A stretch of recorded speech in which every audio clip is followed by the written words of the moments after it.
یہ 2% سے کم ہے، اور اب تو ہم منفی میں جا رہے ہیں۔ 60% ہمارے برآمدات کا دار و مدار کپاس کی پیداوار پر ہے، اور اس سال کپاس کی پیداوار 60% کم ہو چکی ہے۔ گندم کی پیداوار میں کمی ہے، مکئی کی پیداوار میں کمی ہے، اور ٹڈی دل نے آ کر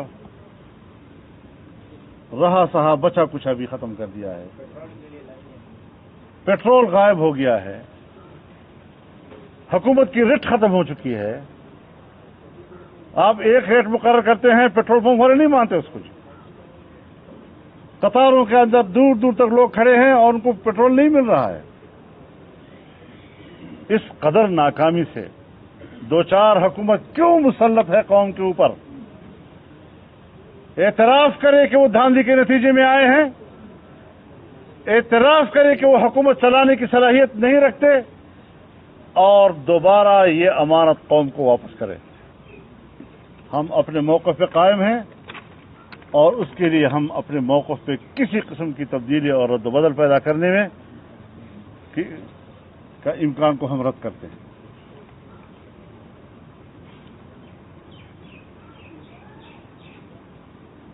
خود اعلان کیا کہ جی ہم صارفین کے بل 3 ماہ کے معاف کر دیں گے، ایسی بات کر لی اور ابھی تک معاف نہیں کیے جا رہے۔ تو پبلک اس وقت انتہائی دباؤ میں ہے، اس لیے ہم نے عوامی مسائل پر توجہ مرکوز رکھی ہوئی ہے۔ میں اپنی ساری گفتگو جو آپ سے کر چکا ہوں، عام آدمی کی مشکلات اس وقت ہمارے مد نظر ہیں، اس پر ہمیں یکجہتی کا مظاہرہ کرنا چاہیے۔ اپوزیشن جماعتوں کو اس حوالے سے اپنا بھرپور کردار ادا کرنا چاہیے۔ آج میں پریس کانفرنس میں افسوس کے ساتھ کہتا ہوں کہ اپوزیشن جماعتیں وہ کردار ادا نہیں کر رہی ہیں جس کا قوم ان سے توقع اور امید رکھتی تھی یا رکھ رہی ہیں۔ ہاں، جمعیت علماء اسلام اس حوالے سے اپنی جدوجہد جاری رکھے گی، عوام کے شانہ بشانہ ہوگی، اور انشاءاللہ اس مشکل سے قوم کو نکالنے کے لیے اپنی تمام تر توانائیاں بروئے کار لائیں گی۔ اس دوران میں جیسے یہ کورونا آیا ہے، ہمارے بہت سی محترم اور پیارے اور مخلص ساتھی دنیا سے چلے گئے ہیں۔ ہمارے صوبائی اسمبلی بلوچستان کے ممبر، سابق گورنر بلوچستان سید محمد فضل آغا صاحب، ہمارے قومی اسمبلی کے اورکزئی علاقے سے ممبر قومی اسمبلی جناب حاجی منیر آفریدی صاحب اورکزئی صاحب، اور مولانا صدر عبد الرحمان صاحب، ہمارے بڑے بزرگ جو مانچسٹر میں رہتے تھے، علامہ خالد محمود صاحب جو ہمارے شرعی عدالت کے جج بھی رہے ہیں۔ اسی طرح لاہور میں ہمارے صوفی محمد صغیر صاحب، چودھری امتیاز قمر صاحب، راشد اقبال صاحب، دارالعلوم دیوبند کے شیخ الحدیث مولانا سعید پالنپوری صاحب، مستونگ کے مولانا عبدالعزیز صاحب، اور اس طرح بہت سے ہمارے ساتھی ان دنوں میں وفات پا چکے ہیں۔ سب کے لیے ہماری دعا ہے کہ اللہ تعالیٰ ان کی مغفرت فرمائے، ان کے اہل و عیال کو اللہ صبر جمیل عطا فرمائے، اور جنت میں ان کو اللہ تعالیٰ اعلیٰ مقام عطا فرمائے۔ وآخر دعوانا ان الحمدللہ رب العالمین۔ یہ فرمائیں کہ اپوزیشن جماعتوں کے ساتھ کوئی رابطے بڑھانے کا کوئی فیصلہ کیا ہے، اس پہ کوئی غور کر رہے ہیں کہ نون لیگ پیپلز پارٹی کی قیادت سے رابطہ کرے دوبارہ سے، 18ویں ترمیم اور انرجی ایوارڈ کے بعد کیا ہے؟ جی، اس میں کوئی شک نہیں ہے کہ رابطوں کی بھی ضرورت ہے، باہمی مشاورت کی بھی ضرورت ہے۔ میرے شہباز شریف صاحب سے بھی رابطہ ہوا ہے، اور میں چاہتا ہوں کہ لیڈر آف دا اپوزیشن کی حیثیت سے ان کو میں یہ ضرور عرض کروں کہ وہ تمام اپوزیشن پارٹیوں کو رابطے میں لا کر ایک مشترکہ حکمت عملی کی طرف جائیں۔ مولانا صاحب یہ فرمائیں کہ یہ دلچسپ اتفاق نہیں ہے، آپ بھی کہہ رہے ہیں، تاجروں کی بھی آپ نے حمایت کی، ادارے تاجر تو کہہ رہے ہیں نا کہ کوئی بند نہیں ہونی چاہیے، ہر چیز کھلی ہونی چاہیے۔ تعلیمی اداروں کو بھی کھولنے کی آپ بات کر رہے ہیں، مدارس کے بھی کھولنے کی آپ بات کر رہے ہیں۔ یہی کام تو عمران خان بھی کر رہا ہے، اور اس نے جو وسط رمضان سے لے کے لاک ڈاؤن میں نرمی کی بات کی، جس طرح جو ہمارے دیہات محفوظ تھے وہاں بھی کرونا چلا گیا، تو دونوں آپ جو ہے وہ اسی طرف جا رہے ہیں، جبکہ ماہرین جو ہے وہ آپ دونوں کے برخلاف جا رہے ہیں۔ دیکھیے، میں گزارش کروں آپ سے، جو وزیر اعظم کے منصب پر بیٹھتا ہے اس کی بات آپ کی یا سولنگی صاحب والی بات نہیں ہوا کرتی، وہ ریاست کو ریپرزینٹ کر رہا ہوتا ہے۔ ہم اس افراتفری کو کس لفظ سے تعبیر کریں کہ حکومت کا موقف کچھ اور، اسٹیٹ کا موقف، فوج کا موقف، آئی ایس پی آر کا موقف بالکل اس کے برعکس کچھ اور باقاعدہ اعلان کیا جاتا ہے اس کا، یہ بھی نہیں کہ کسی مشورے کا محتاج۔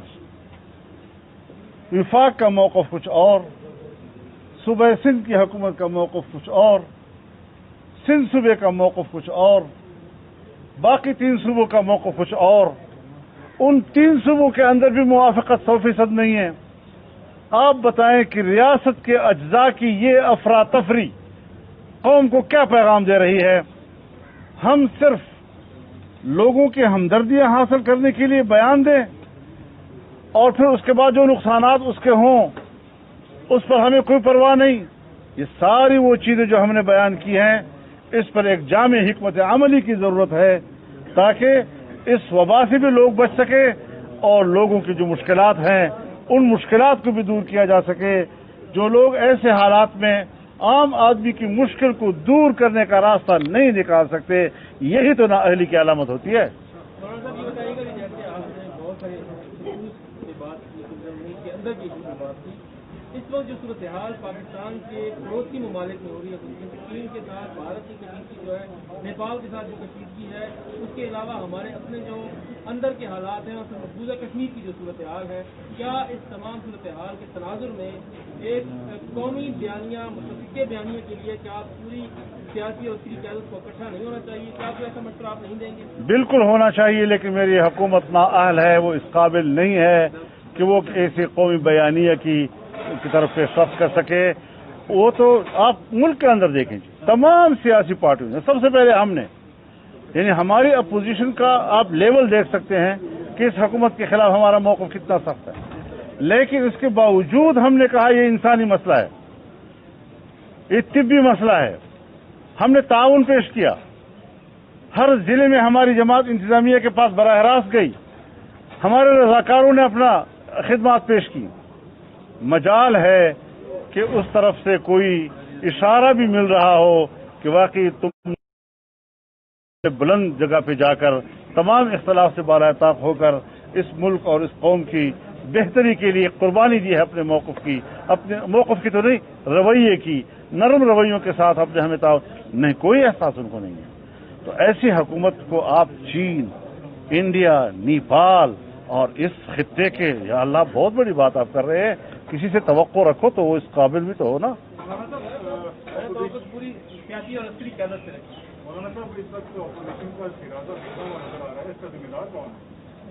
میرے خیال میں اس وقت ہمیں ذمہ دار پر بحث نہیں کرنی چاہیے، ورنہ ذمہ دار مجھے معلوم ہے کون نہیں ہے، لیکن میں اس پر بات نہیں کرنا چاہوں گا۔ مولانا عبدالواسع صاحب نے جو ہے وہ اسمبلی میں بتایا ہے، وہ پھر عبدالواسع سے آپ بات کر لیں گے۔ خدا حافظ جی، مہربانی۔ بھائی صحافی حضرات کے لیے چائے کا انتظام کیا گیا ہے، پیچھے بھی یہاں الٹے ہاتھ پہ بھی صحافی حضرات بات تشریف لے آئے۔